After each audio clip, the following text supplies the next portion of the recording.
다주택자 양도세 유예되는데 이게 무슨 어떤 효과가 있으려나요?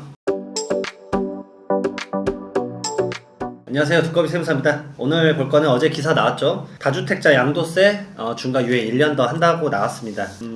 근데 저는 그 생각 듭니다. 우선 이게 얼마나 효과가 있을 것인가 라는 생각이 들어요. 우선 사실부터 좀 말씀을 드려볼게요. 기획재정부는 다음 달이에요. 이제 제가 사실 어디 강의 갈 때마다 주구장창 말했던 게 이거 연장 무조건 될 거다. 왜냐면 부동산 시장이 안 좋은데 이거 유예 안 할 수가 없다 라고 말씀을 드렸었는데, 뭐 이번에 기사가 나왔죠. 그래서 관계부처에 따르면 기획재정부는 다음 달 발표할 내년도 경제정책 방향에서 이 같은 내용의 부동산 시장 연착륙 방안을 담을 계획이다. 거기에 나왔었던 것 중에 텍스 관련된 게 다주택자 양도소득세 중과 유예 1년 더 연장하겠다는 거예요. 그래서 이것에 대한 세제 개편안을 이제 제가 봤을 때는 다음 달에 이제 나오겠죠. 경제정책 방향에서 나올 건데. 근데 그 생각도 듭니다. 경제정책 방향을 계속 이제 저도 이제 보고 나서 맨날 그것에 대해서 이제 방송을 찍었었는데, 거기에 나온 것 중에 다 실현되지 않았어요. 실현되지 않은 것들이 많기 때문에 이게 한편으로 봤을 때는 그거 나오시고 나서도 한 번쯤 생각을 해보셔야 돼요. 지금 다주택자 양도세 중과 유예 1년 같은 경우는 제가 봤을 때 100% 돼요. 왜냐면 이거는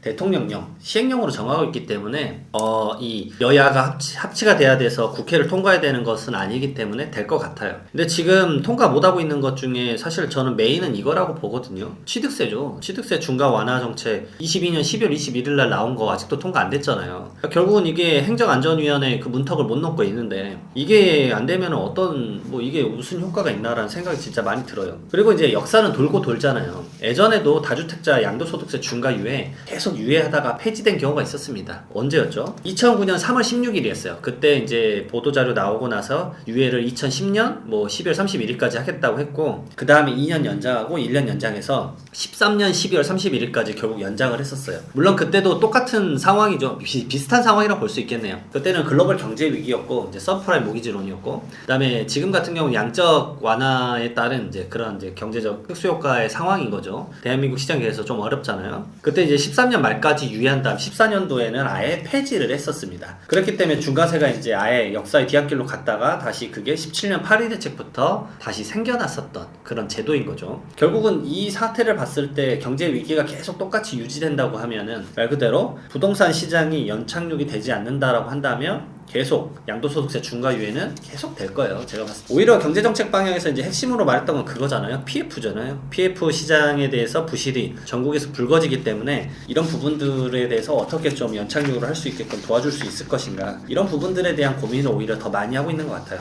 그리고 양도소득세 중과 배제된다고 하더라도, 유예되더라도 제가 봤을 때 이게 과연 시장에 어떤 영향이 있을까라는 고민을 많이 하게 된 거는, 주택 거래량이 과연 있는가 그러면. 아니, 양도소득세를 내려면 결국은 이제 뭔가 주택을 팔거나 지금 뭔가 거래가 일어나야지 이것에 대한 세금이 발생하고 그것에 대해서 중과를 유예해주겠다, 요런 제도가 되는 거잖아. 일반 과세로 하겠다라는 얘기인데, 똑같은 날에 나온 이제 보도자료를 보게 되면은 지난 8월 이후 단 한 번도 7만 건 아래로 떨어지지 않았다. 그러니까 아파트 매물 자체가 지금 7만 건 이상이래요. 8월 이후 5개월 동안에 연속 7만 건 상회하고 있다. 매물이 쌓여 있고. 그래서 이제 전문가들이 이제 집값이 좀 내릴 일만 남았다라고 하는데, 제가 전문가는 아니니까 이게 내릴지 오를지 모르겠지만, 어쨌든 거래량 자체가 10월 달에는 2,300건, 그 다음에 11월은 지금까지 신고된 게 1,700건이라고 하는데, 결국은 거래 자체가 일어나지 않거든요. 그러면 세금이 무슨 상관이 있겠습니까? 오히려 거래를 활성화시키는 뭔가 대책이 나왔을 때 그나마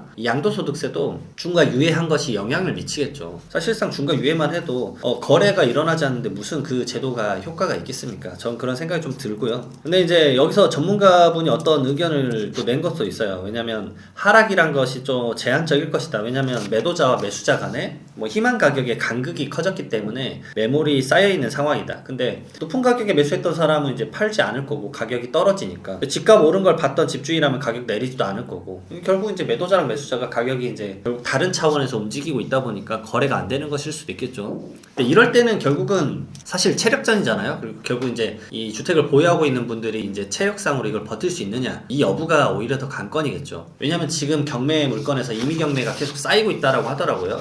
그러니까 임의경매가 강제경매보다는 이제 더 물건이 많이 늘어난 이유는 그거잖아요. 임의경매는 대부분 이제 금융기관에서 대출 이자를 갚지 못했을 때 생기는 경매 물건이 임의경매니까요. 임의경매가 계속 쌓인다는 말은 뭐냐면 결국은 이 대출 이자에 대한 부담이 계속 커져가지고 많은 분들이 주택을 못 버티고 이제 던진다라는 얘기죠. 그럴 때만 주택의 이제 거래가 좀 일어나는 편인 것 같은데 어쨌든 지금 양도세 중과 유예가 됐지만 제 개인적으로 느끼는 부동산 시장에서는 이게 과연 얼마나 효과가 있을 것인가 그런 생각을 한번 해봅니다. 어쨌든 경제정책 방향 곧 나올 건데 그 나오게 되면 거기에서 부동산 세금 관련된 내용은 다시 한번 제가 한번 좀 학습을 한 다음에 영상을 찍도록 하겠습니다. 그러면 곧 연휴 시작되는데 연휴 잘 보내시고요. 다음에 또 다른 컨텐츠로 뵙도록 하겠습니다. 감사합니다.